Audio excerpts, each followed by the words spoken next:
De défense de l'environnement qui contre-attaque. Elles étaient réunies à Saint-Pierre pour parler du problème requin et elles pointent du doigt le comportement de l'homme plutôt que celui du squale. À la tête des débats, Didier Desrands qui s'apprête à faire la traversée Roche-Noire-Boucan-Canotte demain à la nage. À Saint-Pierre, le reportage de Virginie Barré. À la recherche de l'objectivité perdue dans le débat sur le requin.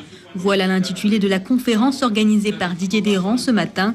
Devant plusieurs associations de défense contre l'environnement, il a expliqué pourquoi le problème venait surtout du comportement des surfeurs et de l'inaction ou mauvaise décision des politiques, avant de conclure qu'il assignerait probablement en justice la préfecture elle-même.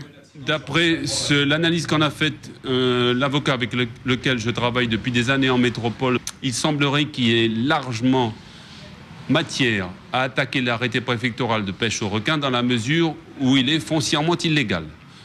Que ce soit vis-à-vis de la réserve marine ou que ce soit vis-à-vis de l'objectif en lui-même qui concerne la destruction de 2 espèces de requins. Dans son discours de plusieurs pages, Didier Desrands remet surtout en cause les surfeurs et leur façon de pratiquer l'activité.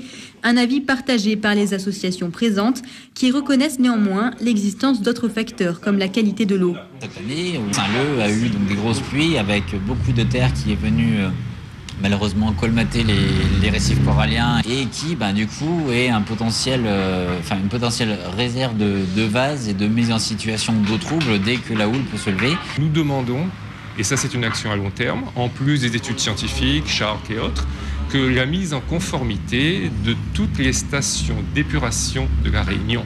On ne peut pas continuer à être une île sale en mer, c'est un risque majeur. De manière générale, les différents organismes s'accordent à dire que le problème vient de l'homme plutôt que du requin. Pour illustrer ses propos et prouver que la cohabitation est possible, Didier Desrands devrait traverser une partie de la côte ouest à la nage demain. Sport, football, Ligue 1, la 2e journée a démarré hier soir avec la rencontre Lille-Nancy. Dans leur stade flambant neuf, les Dogs ont dû se contenter du match nul 1-1. Résumé du match par Alexis Annex. Lille a enfin découvert son grand stade, grandeur nature.